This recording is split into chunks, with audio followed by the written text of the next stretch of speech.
Diesel ಬೆಲೆ ಏರಿಕೆ lorry ಮಾಲೀಕರಿಗೆ ಸಂಕಷ್ಟ ಎದುರಾಗಿದೆ. ಹೀಗಾಗಿ ದರ ಏರಿಕೆಯ ವಿರುದ್ಧ ಆಕ್ರೋಶವನ್ನು ವ್ಯಕ್ತಪಡಿಸಿದ ಕೂಡಲೇ ಕಡಿಮೆ ಮಾಡಿ ಅಂತ ಡೆಡ್ಲೈನ್ ಕೊಡಲಾಗಿತ್ತು. ಆದರೆ ಸರ್ಕಾರ ಕ್ಯಾರೆ ಅಂದಿಲ್ಲ. ಕಾರಣ ಇವತ್ತಿನಿಂದಲೇ ರಾಜ್ಯಾದ್ಯಂತ ಲಾರಿಗಳು, ಟ್ರಕ್ಗಳು ಸೇರಿದಂತೆ ವಾಣಿಜ್ಯ ವಹಿವಾಟು ನಡೆಸುವ 9 ಲಕ್ಷಕ್ಕೂ ಹೆಚ್ಚು ವಾಹನಗಳನ್ನು ನಿಲ್ಲಿಸಿ ಅನಿರ್ದಿಷ್ಟಾವಧಿ ಮುಷ್ಕರಕ್ಕೆ ಕರೆ ಕೊಡಲಾಗಿದೆ.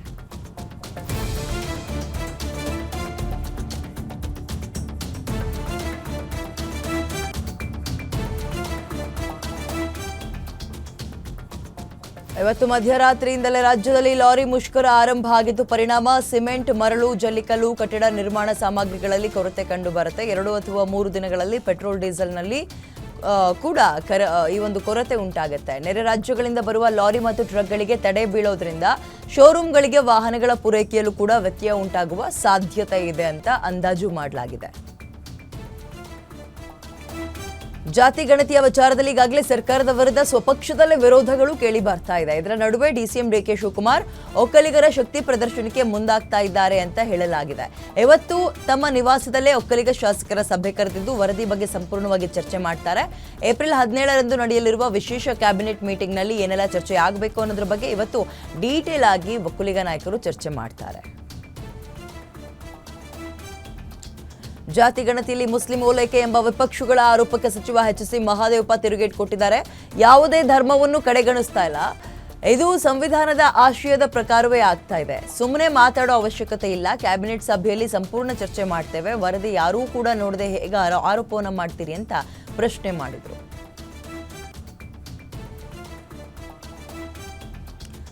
ಕಾಂಗ್ರೆಸ್ನಿಂದ ಸಂವಿಧಾನಕ್ಕೆ ಅವಮಾನ ಎಂಬ ಹೇಳಿಕೆಗೆ ಸಚಿವ ಕೆಎಚ್ ಮುನಿಯಪ್ಪ ಟಾಂಗ್ ಕೊಟ್ಟಿದ್ದಾರೆ. ದೇವನಹಳ್ಳಿಯಲ್ಲಿ ಮಾತಾಡಿದವರು, ಹಿಂದೂ, ಮುಸ್ಲಿಂ, ಕ್ರೈಸ್ತ, ಜೈನ, ಬೌದ್ಧರು ಸ್ವಾತಂತ್ರ್ಯಕ್ಕೆ ಹೋರಾಡಿದ್ದಾರೆ.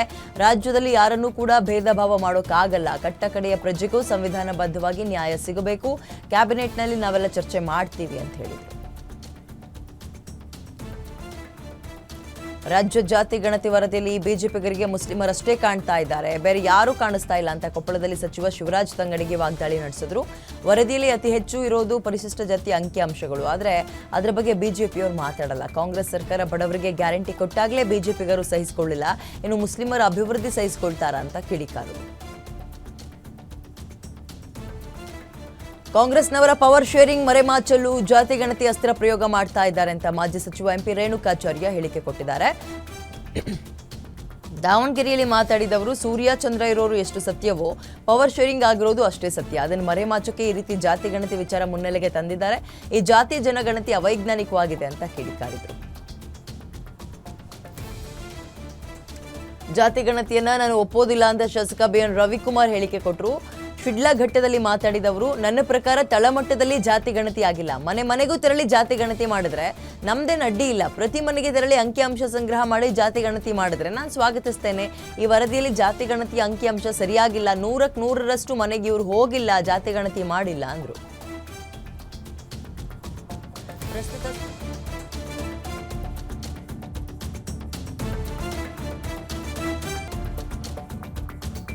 ಮಾತಾಡಿದವರು, ಸಮಾಜ ಇದನ್ನು ಅರ್ಥ ಮಾಡ್ಕೊಳ್ಳಿಲ್ಲ ಅಂದ್ರೆ ಸಮಾಜದಲ್ಲಿ ಬದಲಾವಣೆ ಆಗಲ್ಲ. ಬದಲಾವಣೆ ಆಗಬೇಕು ಅಂದ್ರೆ ಸಂವಿಧಾನ ಪುಟದಲ್ಲಿ ಇದ್ರೆ ಆಗೋದಿಲ್ಲ. ಇದು ಪ್ರಸ್ತುತ ಸಿದ್ದರಾಮಯ್ಯ ಸರ್ಕಾರದಲ್ಲಿ ಪ್ರತಿ ಮನೆಗಳಲ್ಲಿ ಸಂವಿಧಾನ ಪೀಠಿಕೆ ತಲುಪಿಸುವ ಕೆಲಸ ಮಾಡಿದೆ ಅಂದ್ರು.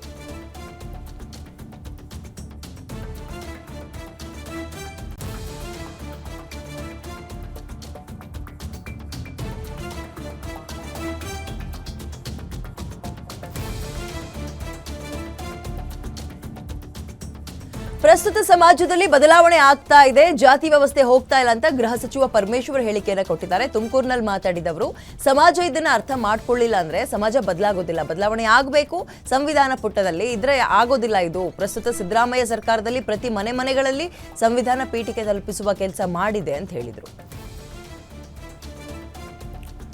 ಗೃಹ ಸಚಿವ ಡಾಕ್ಟರ್ ಜಿ ಪರಮೇಶ್ವರ್ಗೆ ಉನ್ನತ ಸ್ಥಾನ ಸಿಗಲಿ ಅಂತ ನಗರಾಭಿವೃದ್ಧಿ ಸಚಿವ ಭೈರತಿ ಸುರೇಶ್ ಹೇಳಿದ್ದಾರೆ. ತುಮಕೂರಲ್ಲಿ ಮಾತಾಡಿದವರು, ಮುಂದಿನ ದಿನದಲ್ಲಿ ಪರಮೇಶ್ವರ್ಗೆ ಇನ್ನೂ ಉನ್ನತ ಸ್ಥಾನ ಸಿಗುತ್ತೆ.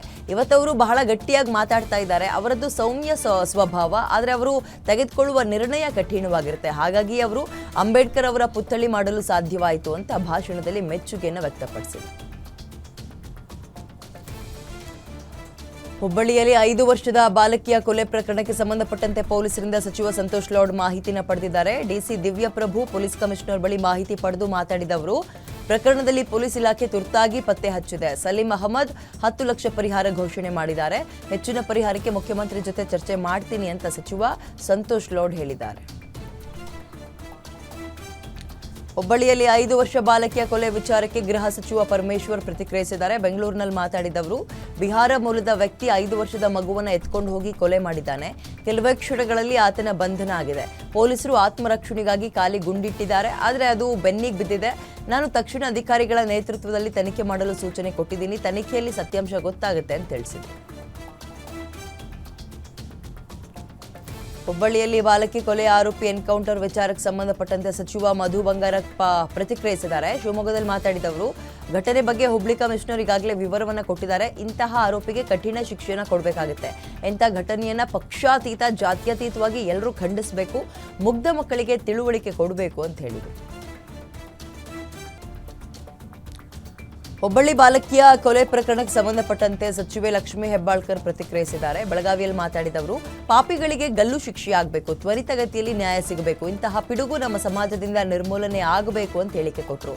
ಇನ್ನು ಪಿಎಸ್ಐ ಅನ್ನಪೂರ್ಣ ಕಾರ್ಯಕ್ಕೆ ನಾನು ಶ್ಲಾಘನೆ ವ್ಯಕ್ತಪಡಿಸ್ತೇನೆ. ನಮ್ಮ ಇಲಾಖೆಯಿಂದ ಕಿತ್ತೂರು ರಾಣಿ ಚೆನ್ನಮ್ಮ ಪ್ರಶಸ್ತಿ ಕೊಡ್ತೀನಿ ಅಂತ ಹೇಳಿದರು. ಕೋಲಾರದಲ್ಲಿ ನಡೆದ ಅಂಬೇಡ್ಕರ್ ಜಯಂತಿಯ ಮೆರವಣಿಗೆಯಲ್ಲಿ ಮಾಜಿ ಸಂಸದ ಎಸ್ ಮುನಿಸ್ವಾಮಿ ತಮಟೆ ವಾದ್ಯಕ್ಕೆ ಭರ್ಜರಿ ಸ್ಟೆಪ್ ಹಾಕಿದ್ದಾರೆ. ಅಂಬೇಡ್ಕರ್ ಪಲ್ಲಕ್ಕಿಗಳ ಮೆರವಣಿಗೆಯಲ್ಲಿ ಸ್ವತಃ ಟ್ರ್ಯಾಕ್ಟರ್ ಓಡಿಸಿದವರು ಮೆಕ್ಕೆ ವೃತ್ತದ ಬಳಿ ಮೆರವಣಿಗೆ ತಲುಪಿದಾಗ ತಮಟೆ ವಾದ್ಯಕ್ಕೆ ದಲಿತ ಮುಖಂಡರ ಜೊತೆಗೂಡಿ ಕುಣಿದು ಕುಪ್ಪಳಿಸಿದರು. ಮೈಸೂರು ಜಿಲ್ಲೆಯ ನಂಜನಗೂಡಿನಲ್ಲಿ ಅಂಬೇಡ್ಕರ್ ಪ್ರತಿಮೆ ಸ್ವಚ್ಛಗೊಳಿಸದೆ ಸರಳ ಕಾರ್ಯಕ್ರಮ ಆಯೋಜಿಸಿದ ಹಿನ್ನೆಲೆ ಅಧಿಕಾರಿಗಳ ವಿರುದ್ಧ ಸಂಘಟಕರು ತೀವ್ರ ಆಕ್ರೋಶ ವ್ಯಕ್ತಪಡಿಸಿದರು. ಸಚಿವ ಡಾಕ್ಟರ್ ಎಚ್.ಸಿ. ಮಹದೇವಪ್ಪ ಅವರು ತಮ್ಮ ತವರು ಕ್ಷೇತ್ರದಲ್ಲೇ ಈ ಆರೋಪ ಕೇಳಿಬಂದಿದ್ದು, ಕಾಟಾಚಾರಕ್ಕೆ ಕಾರ್ಯಕ್ರಮ ಹಮ್ಮಿಕೊಂಡಿದ್ದಾರೆ. ಪ್ರತಿಮೆ ಮೇಲಿರುವ ಮಂಟಪವನ್ನೂ ಸಹ ಸ್ವಚ್ಛಗೊಳಿಸಿಲ್ಲ ಅಂತ ಸಂಘಟಕರು ಕಿಡಿಕಾರಿದರು. ಸಚಿವ ಕೆಎಚ್ ಮುನಿಯಪ್ಪ ಮುಂದೆಯೇ ದಲಿತ ಮುಖಂಡರು ಆಕ್ರೋಶ ವ್ಯಕ್ತಪಡಿಸಿರುವ ಘಟನೆ ದೇವನಹಳ್ಳಿ ಅಂಬೇಡ್ಕರ್ ಜಯಂತಿ ಕಾರ್ಯಕ್ರಮದಲ್ಲಿ ಆಗಿದೆ. ಸನ್ಮಾನಿತರಿಗೆ ಪ್ರಶಸ್ತಿ ಪತ್ರಗಳಿಲ್ಲದೆ ಹಾರ ಹಾಕಿದ್ದಾರೆ. ಸರಿಯಾಗಿ ವ್ಯವಸ್ಥೆ ಮಾಡದೆ ದಲಿತರಿಗೆ ಅವಮಾನಿಸಿದ್ದಾರೆ. ದಲಿತ ಮುಖಂಡರ ಆಕ್ರೋಶ ಹೆಚ್ಚಾಗ್ತಾ ಇದ್ದಂತೆ ತಹಶೀಲ್ದಾರ್ ಬಾಲಕೃಷ್ಣ ನಂತರ ಕ್ಷಮೆ ಯಾಚಿಸಿದರು. ಕೊಲೆಯ ಸ್ಕೆಚ್ ರಹಸ್ಯದ ಬಗ್ಗೆ ಯತ್ನಾಳ್ ಸ್ಪಷ್ಟನೆ ಕೊಟ್ಟಿದ್ದಾರೆ. ವಿಜಯಪುರದಲ್ಲಿ ಮಾತಾಡಿದವರು, ಮುಸ್ಲಿಮರ ಧಮ್ಕಿಗೆ ಹೆದರೋ ಮಗ ನಾನಲ್ಲ, ನನ್ನನ್ನು ಮುಗಿಸೋಕೆ ಯಾರಿಂದಲೂ ಆಗಲ್ಲ. ಯತ್ನಾಳ್ ಮುಗಿಸಲು ಹೋದ್ರೆ ರಾಜ್ಯದಲ್ಲಿ ಯುದ್ಧನೇ ಆಗ್ಬಿಡುತ್ತೆ. ಪೊಲೀಸ್ ಇಲಾಖೆ ತನಿಖೆ ಮಾಡ್ತಾ ಇದ್ದು ಸತ್ಯ ಹೊರ ಬರಲಿ. ಹತ್ಯೆ ಸ್ಕೆಚ್ ಹಿಂದೆ ಯಾರಿದ್ದಾರೆ ಅನ್ನೋದು ಹೊರ ಬರುತ್ತೆ. ಕೊಲೆ ಸ್ಕೆಚ್ ಬೆದರಿಕೆ ಬಗ್ಗೆ NIA ತನಿಖೆ ಆಗಲಿ ಅಂತ ಹೇಳಿದರು. ಚಾಮರಾಜನಗರದ ಜಮೀನು ವಿಚಾರದಲ್ಲಿ ಆ ಭಾಗದ ಜನ ರೈತರು ಆತಂಕ ಪಡೋ ಅಗತ್ಯ ಇಲ್ಲ ಅಂತ ರಾಜವಂಶಸ್ಥೆ ಪ್ರಮೋದಾದೇವಿ ಒಡೆಯರ್ ಭರವಸೆ ಕೊಟ್ಟಿದ್ದಾರೆ. 1950ನೇ ಇಸವಿಯ ದಾಖಲೆಗಳ ಆಧಾರದ ಮೇಲೆ ರಾಜ್ಯ ಸರ್ಕಾರಕ್ಕೆ ಪತ್ರ ಬರೆದಿದ್ದಾನೆ. ಅವತ್ತಿನ ಮಹಾರಾಜರು ಕೊಟ್ಟಿರುವ ಜಮೀನು ಕಿತ್ಕೊಳ್ಳೋದಿಲ್ಲ. ಒಂದು ವೇಳೆ ಜಮೀನು ನಮ್ಗೆ ಸೇರಿದ್ರೂ ಸಹ ಅಲ್ಲಿನ ಜನತೆ ಆತಂಕ ಪಡುವ ಅಗತ್ಯ ಇಲ್ಲ ಅಂತ ಸ್ಪಷ್ಟನೆ ಕೊಟ್ಟಿದ್ದಾರೆ. ವಕ್ಫ್ ತಿದ್ದುಪಡಿ ಕಾಯ್ದೆ ವಿರೋಧಿಸಿ ಕೇಂದ್ರ ಸರ್ಕಾರದ ವಿರುದ್ಧ ಶಿವಮೊಗ್ಗ ಜಿಲ್ಲೆಯ ಶಿಕಾರಿಪುರ ತಾಲೂಕಿನ ಶಿರಾಳಕೊಪ್ಪದಲ್ಲಿ ಮುಸ್ಲಿಂ ಸಮುದಾಯದ ಮುಖಂಡರು ಬೃಹತ್ ಪ್ರತಿಭಟನೆ ಮಾಡಿದರು. ಅಂಜುಮನ್ ಎ ಇಸ್ಲಾಂ ಸಂಘಟನೆಯಿಂದ ಕೇಂದ್ರ ಸರ್ಕಾರದ ವಿರುದ್ಧ ಘೋಷಣೆ ಕೂಗಿ ಆಕ್ರೋಶ ವ್ಯಕ್ತಪಡಿಸಿದರು. ಕೂಡಲೇ ವಕ್ಫ್ ಮಸೂದೆ ಹಿಂಪಡೆಯಬೇಕು ಅಂತ ಆಗ್ರಹಿಸಿದರು. ಬೆಂಗಳೂರಿನ ಚಿಕ್ಕಬಾಣಾವರ ಮತ್ತು ಸೋಲದೇವನಹಳ್ಳಿ ರೈಲು ನಿಲ್ದಾಣಗಳ ಬಳಿ ಪ್ರತ್ಯೇಕವಾಗಿ 2 ಅಪರಿಚಿತ ವ್ಯಕ್ತಿಗಳ ಮೃತದೇಹಗಳು ಪತ್ತೆಯಾಗಿದೆ. 1 ಕಿಲೋಮೀಟರ್ ಅಂತರದಲ್ಲಿ ಈ 2 ಪ್ರತ್ಯೇಕ ಶವಗಳು ದೊರೆತಿದ್ದು ಸ್ಥಳೀಯರಲ್ಲಿ ಆತಂಕ ನಿರ್ಮಾಣವಾಗಿದೆ. ಸ್ಥಳಕ್ಕೆ ಧಾವಿಸಿದ ಯಶವಂತಪುರ ರೈಲ್ವೆ ಪೊಲೀಸರು ಬೇರೆ ಕಡೆ ಕೊಲೆಗೈದು ಶವಗಳನ್ನು ಇಲ್ಲಿ ಬಿಸಾಡಿರುವ ಕುರಿತು ಶಂಕೆ ವ್ಯಕ್ತಪಡಿಸಿದ್ದಾರೆ. ಸೀನ್ ಆಫ್ ಕ್ರೈಮ್ ತಂಡದಿಂದ ಶವಗಳ ಪರಿಶೀಲನೆ ನಡೆಸಲಾಗಿದ್ದು ತನಿಖೆ ಕೈಗೊಂಡಿದ್ದಾರೆ. ಯಶವಂತಪುರ ರೈಲ್ವೆ ಪೊಲೀಸ್ ಠಾಣೆಯಲ್ಲಿ ಪ್ರಕರಣ ದಾಖಲಾಗಿದೆ. ಲಾಡ್ಜ್ ಒಂದರಲ್ಲಿ ಹುಬ್ಳಿ ಮೂಲದ ವ್ಯಕ್ತಿಯೋರ್ವ ಸಾವನ್ನಪ್ಪಿರುವ ಘಟನೆ ಶಿವಮೊಗ್ಗ ಜಿಲ್ಲೆಯ BH ರಸ್ತೆಯಲ್ಲಿರುವ ದುರ್ಗಾ ಲಾಡ್ಜ್ನಲ್ಲಾಗಿದೆ. 46 ವರ್ಷದ ಬಸವರಾಜ್ ಬಾಗಲಕೋಟೆ ಎಂಬಾತ ಆತ್ಮಹತ್ಯೆ ಮಾಡಿಕೊಂಡಿರುವುದು ಗೊತ್ತಾಗಿದೆ. ಲಾಡ್ಜ್ ಸಿಬ್ಬಂದಿ ಬಾಗಿಲು ತೆರೆದು ಪರಿಶೀಲನೆ ನಡೆಸಿದ್ದಾರೆ. ಈ ವೇಳೆ ಶೌಚಾಲಯದಲ್ಲಿ ಬಸವರಾಜ್ ಮೃತದೇಹ ಪತ್ತೆಯಾಗಿದ್ದು ದೊಡ್ಡಪೇಟೆ ಪೊಲೀಸ್ ಠಾಣಾ ವ್ಯಾಪ್ತಿಯಲ್ಲಿ ಪ್ರಕರಣ ದಾಖಲಾಗಿದೆ. ಸರಿಯಾಗಿ ಬಾಳಿ ಅಂತ ಬುದ್ಧಿವಾದ ಹೇಳೋಕೆ ಹೋದವರ ಮೇಲೆಯೇ ಮಾರಣಾಂತಿಕವಾಗಿ ಹಲ್ಲೆ ಮಾಡಿರೋ ಘಟನೆ ಬೆಳಗಾವಿ ಜಿಲ್ಲೆಯ ಚಿಕ್ಕೋಡಿ ತಾಲೂಕಿನ ಉಮರಾಣಿ ಗ್ರಾಮದಲ್ಲಾಗಿದೆ. ಮಕ್ಕಳ ಆಟವನ್ನು ಗಂಭೀರವಾಗಿ ಪರಿಗಣಿಸಿ ಸಹೋದರ ಸಂಬಂಧಿಗಳು ಬಡಿದಾಡಿಕೊಂಡಿದ್ದಾರೆ. ಅನಿತಾ ರಾಯಪ್ಪರಿಂದ ಮಕ್ಕಳ ಮೇಲೆ ಹಲ್ಲೆ ಮಾಡಿದ್ದಾರೆ ಅಂತ ಆರೋಪಿಸಲಾಗಿದ್ದು ಚಿಕ್ಕೋಡಿ ಪೊಲೀಸ್ ಠಾಣೆಯಲ್ಲಿ ಕೇಸ್ ದಾಖಲಾಗಿದೆ. ಮೊಬೈಲ್ ವಿಚಾರಕ್ಕೆ ತಂದೆಯ ಎದೆಗೆ ಚಾಕು ಇರಿದು ಕೊಲೆ ಮಾಡಿರುವ ಘಟನೆ ಮೈಸೂರಿನ ಶಾಂತಿನಗರದಲ್ಲಾಗಿದೆ.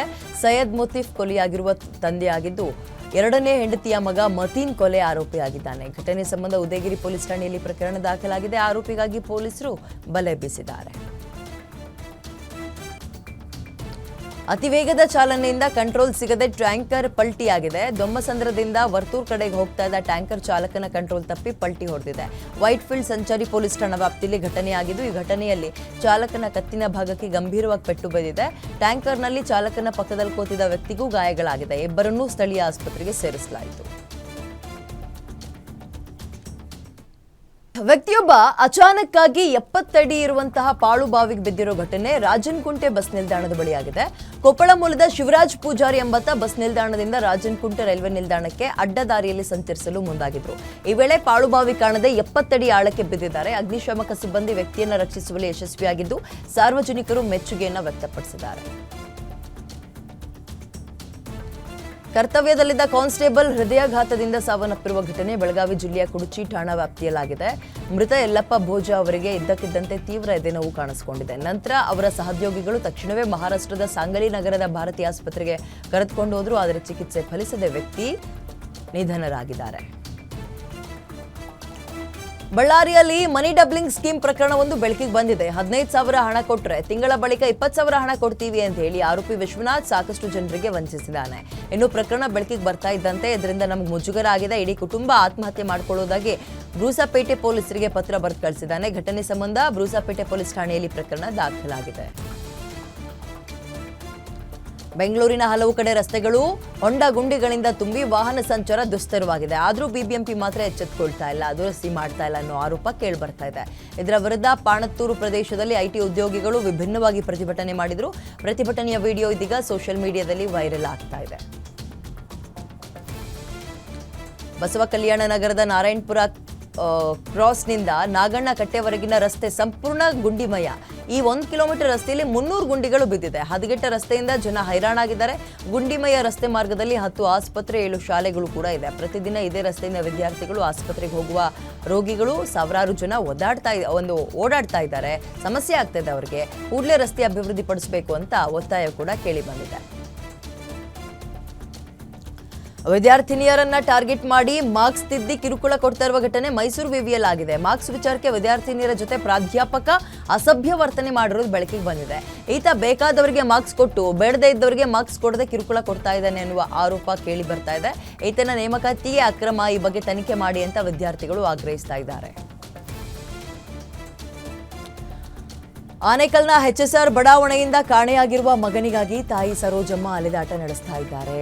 HSR ಪೊಲೀಸರು ದೂರು ಕೊಟ್ಟರೂ ಕೂಡ ತಗೊಳ್ತಾ ಇಲ್ಲ ಅಂತ ಆರೋಪಿಸಲಾಗಿದ್ದು, ಮಗನಿಗಾಗಿ ಬೀದಿ ಬೀದಿ ಅಲೆದಾಟ ಮಾಡ್ತಾ ಇದ್ದಾಳೆ ತಾಯಿ. ತನ್ನ ಸೊಸೆಯಿಂದ ಮಗನಿಗೆ ಟಾರ್ಚರ್ ಆಗಿದೆ, ಮನೆಗೆ ಬೀಗ ಹಾಕಿದ್ದಾರೆ, ಮಗನನ್ನ ತೋರಿಸ್ತಾ ಇಲ್ಲ, ಮಗನಿಗೇನೋ ತೊಂದರೆ ಮಾಡಿದ್ದಾರೆ ಗೊತ್ತಿಲ್ಲ ಅಂತ ತಾಯಿ ಅನುಮಾನವನ್ನು ಕೂಡ ವ್ಯಕ್ತಪಡಿಸಿದ್ದಾಳೆ.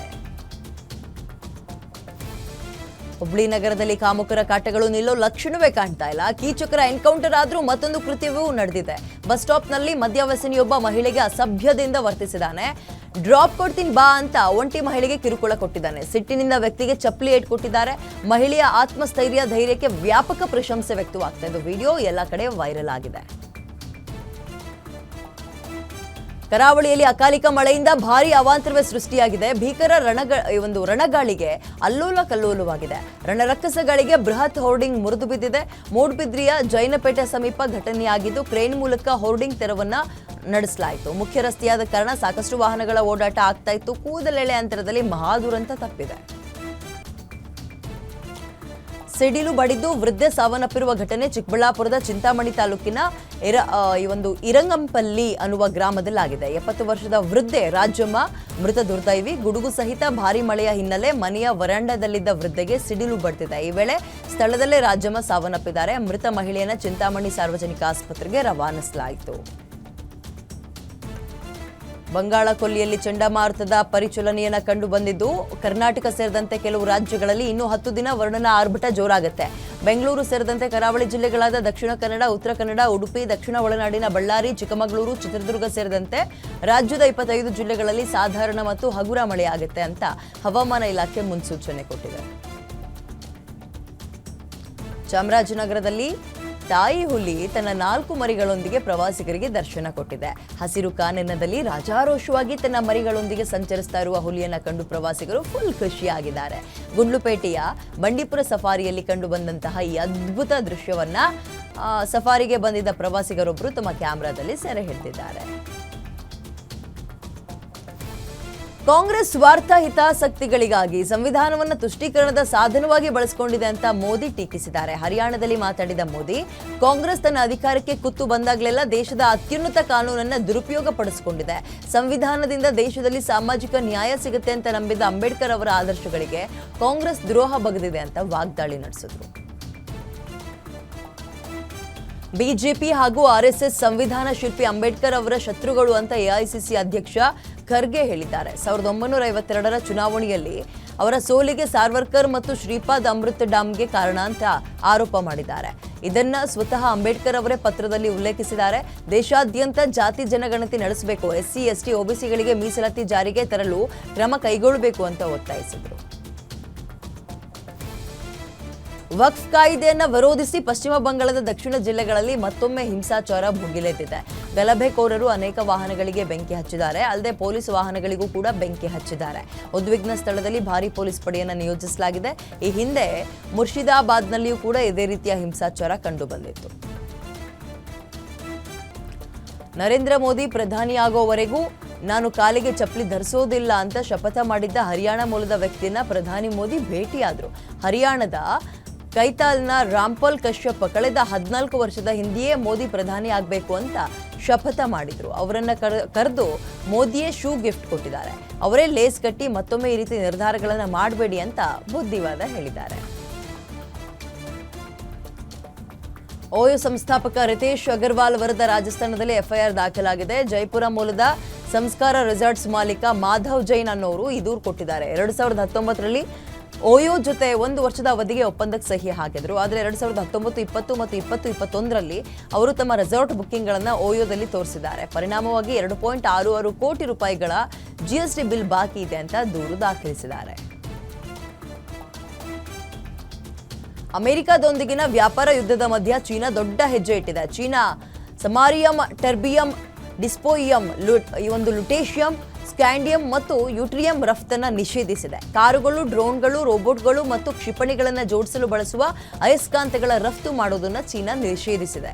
ಈ ನಿರ್ಧಾರದಿಂದ ಪ್ರಪಂಚದಾದ್ಯಂತ ವಾಹನಗಳು, ವಿಮಾನಗಳು ದುಬಾರಿಯಾಗಬಹುದು. ಲಕ್ನೋನಲ್ಲಿ ನಡೆದ ಐಪಿಎಲ್ 30ನೇ ಪಂದ್ಯದಲ್ಲಿ ಚೆನ್ನೈ ಸೂಪರ್ ಕಿಂಗ್ಸ್ ತಂಡ ಲಕ್ನೋ ಸೂಪರ್ ಜೈಂಟ್ಸ್ ವಿರುದ್ಧ ರೋಚಕ ಗೆಲುವು ಸಾಧಿಸಿದೆ. ಗೆಲ್ಲಲೇಬೇಕಾದ ಒತ್ತಡದಲ್ಲಿದ್ದ ಚೆನ್ನೈ ಸತತ ಸೋಲುಗಳ ನಂತರ ಗೆಲುವು ಸಾಧಿಸಿದೆ. 167 ಗುರಿ ಬೆನ್ನತ್ತಿದ್ದ ಚೆನ್ನೈ ಸತತ ವಿಕೆಟ್ ಕಳೆದುಕೊಂಡು ಸಂಕಷ್ಟದಲ್ಲಿತ್ತು. ಕೊನೆಯ ಓವರ್ಗಳಲ್ಲಿ ನಾಯಕ ಧೋನಿ ಹಾಗೂ ಶಿವನ್ ದುಬೆ ಅಬ್ಬರಿಸಿ ತಂಡವನ್ನ ಗೆಲುವಿನ ದಡ ಸೇರಿಸಿದರು. ಪಂಜಾಬ್ ಕಿಂಗ್ಸ್ ಬೌಲರ್ ಲಾಕಿ ಫರ್ಗುಸನ್ ಗಾಯದ ಕಾರಣದಿಂದಾಗಿ ಐಪಿಎಲ್ನಿಂದ ಹೊರಗುಳಿದಿದ್ದಾರೆ. ಈ ಬಗ್ಗೆ ಪಂಜಾಬ್ ಕಿಂಗ್ಸ್ ತಂಡದ ಬೌಲಿಂಗ್ ಕೋಚ್ ಜೇಮ್ಸ್ ಹೋಪ್ಸ್ ದೃಢಪಡಿಸಿದ್ದಾರೆ.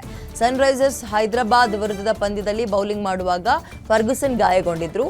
ಈ ಐಪಿಎಲ್ ಋತುವಿನಲ್ಲಿ 4 ಪಂದ್ಯಗಳಲ್ಲಿ 5 ವಿಕೆಟ್ಗಳನ್ನು ಪಡೆದಿದ್ರು.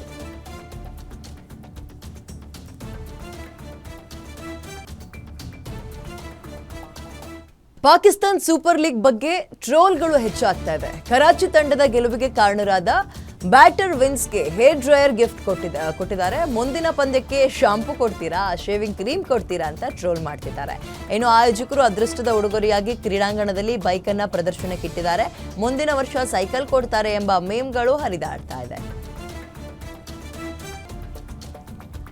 ವಿರಾಟ್ ಕೊಹ್ಲಿ ಪೂಮಾ ಜೊತೆಗಿನ 300 ಕೋಟಿಯ ಹೊಸ ಒಪ್ಪಂದದ ಪ್ರಸ್ತಾಪವನ್ನು ತಿರಸ್ಕರಿಸಿದ್ದಾರೆ. ಮೂಲಗಳ ಪ್ರಕಾರ ಕೊಹ್ಲಿ ಇದೀಗ ದೇಶೀಯ ಕ್ರೀಡಾ ಉಡುಪು ಕಂಪನಿ ಅಜಿಲಿಟಾಸ್ನಲ್ಲಿ ಹೂಡಿಕೆ ಮಾಡಿದ್ದು ಸಹ ನಿರ್ಮಾಪಕರಾಗಿದ್ದಾರೆ. ಕೊಹ್ಲಿಯ ಜನಪ್ರಿಯತೆಯ ಲಾಭ ಪಡೆದು ಬ್ರ್ಯಾಂಡ್ ಅನ್ನು ಅಂತಾರಾಷ್ಟ್ರೀಯ ಮಟ್ಟಕ್ಕೆ ಕೊಂಡೊಯ್ಯಲು ಕಂಪನಿ ಯೋಚಿಸಿದೆ ಅಂತ ಹೇಳಲಾಗಿದೆ. ಕನ್ನಡ ಚಿತ್ರರಂಗದ ಹೆಸರಾಂತ ಹಿರಿಯ ಹಾಸ್ಯ ನಟ ಜನಾರ್ದನ್ ಪಂಚಭೂತಗಳಲ್ಲಿ ಲೀನರಾಗಿದ್ದಾರೆ. 76 ವರ್ಷದ ಬ್ಯಾಂಕ್ ಜನಾರ್ದನ್ ಕೆಲವು ದಿನಗಳಿಂದ ಅನಾರೋಗ್ಯದಿಂದ ಬಳಲ್ತಾ ಇದ್ರು. ನಿನ್ನೆ ಬೆಳಗಿನ ಜಾವ 2:30 ಸುಮಾರಿಗೆ ಚಿಕಿತ್ಸೆ ಫಲಕಾರಿಯಾಗಿದೆ. ಇಹಲೋಕವನ್ನ ತ್ಯಜಿಸಿದ್ದಾರೆ. ಚಿತ್ರರಂಗದ ನಟ ನಟಿಯರು, ರಾಜಕೀಯ ನಾಯಕರು ಹಾಗೂ ಅಭಿಮಾನಿಗಳು ಕೂಡ ಸಂತಾಪ ಸೂಚಿಸಿದರು. ಆಂಧ್ರ ಪ್ರದೇಶದ ಡಿಸಿಎಂ ಟಾಲಿವುಡ್ ನಟ ಪವನ್ ಕಲ್ಯಾಣ್ ಪತ್ನಿ ಅನ್ನಾ ಲಜ್ನೇವಾ ಅವರು ತಿರುಪತಿಯಲ್ಲಿ ಮುಡಿ ಕೊಟ್ಟಿದ್ದಾರೆ. ಪವನ್ ಕಲ್ಯಾಣ್ ಅವರ 8 ವರ್ಷದ ಪುತ್ರ ಮಾರ್ಕ್ ಶಂಕರ್ ಸಿಂಗಾಪುರದಲ್ಲಿ ನಡೆದ ಬೆಂಕಿ ಅವಘಡದಲ್ಲಿ ಗಾಯಗೊಂಡಿದ್ದ. ಕೂಡಲೇ ಆತನನ್ನು ಆಸ್ಪತ್ರೆಗೆ ದಾಖಲಿಸಿ ಚಿಕಿತ್ಸೆ ಕೂಡ ಕೊಡಿಸಲಾಗಿತ್ತು. ಸುರಕ್ಷಿತವಾಗಿ ಹೈದರಾಬಾದ್ಗೆ ವಾಪಸ್ ಕರೆತಂದಿದ್ದಾರೆ. ಪತಿ ಜೊತೆ ಹೈದರಾಬಾದ್ಗೆ ಬರ್ತಾ ಇದ್ದಂತೆ ತಿಮ್ಮಪ್ಪನ ದೇವಸ್ಥಾನಕ್ಕೆ ಹೋಗಿ ಅನ್ನಾ ಲಜ್ನೇವಾ ಮುಡಿ ಕೊಟ್ಟಿದ್ದಾರೆ. ಸ್ಯಾಂಡಲ್ವುಡ್ ನಟ ರಿಷಬ್ ಶೆಟ್ಟಿ ಮನೆಗೆ ಹೊಸ ಅತಿಥಿಯ ಆಗಮನ ಆಗಿದೆ. ಟೊಯೋಟಾ ಕಂಪನಿಯ ಕಪ್ಪು ಬಣ್ಣದ ದುಬಾರಿ ಕಾರನ್ನ ಖರೀದಿ ಮಾಡಿದ್ದಾರೆ. ಟೊಯೋಟಾ ಕಂಪನಿಯ 1.40 ಕೋಟಿ ಕಾರನ್ನ ಖರೀದಿ ಮಾಡಿದ್ದು ರಿಷಬ್ ಶೆಟ್ಟಿ ಮತ್ತು ಪತ್ನಿ ಇಬ್ರು ಮಕ್ಕಳು ಸೇರಿದಂತೆ ಕುಟುಂಬ ಸಮೇತ ಹೊಸ ಅತಿಥಿಯನ್ನ ವೆಲ್ಕಮ್ ಮಾಡಿದ್ದಾರೆ.